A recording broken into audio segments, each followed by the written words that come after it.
បងប្អូនចំហុយននោងចាអញ្ចឹងយើងយកននោងរបស់យើងហ្នឹងគឺកន្លះគីឡូមកចាបងប្អូនចាបន្ទាប់មកគឺយើងចិតសបកចិតអីឲ្យស្អាតមកចាយើងហាន់វាជាដុំចាដុំម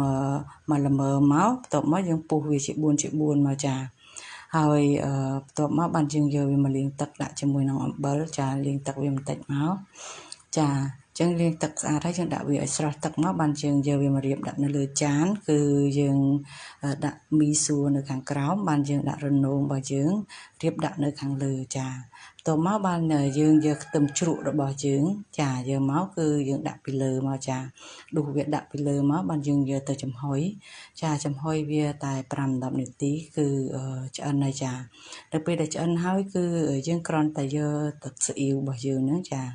ស្រោចពីលើមកចាបន្ទាប់មកគឺយើងយកខ្លាញ់ក្តៅឬក៏ប្រេងក្តៅដាក់ជាមួយនឹងទឹកខ្ទឹមចាយើងស្រោចពីលើទៀតមកចាតែប៉ុណ្ណឹងគឺយើងអាចយកទៅញ៉ាំបានហើយចាបងប្អូនចាឆ្ងាញ់ចា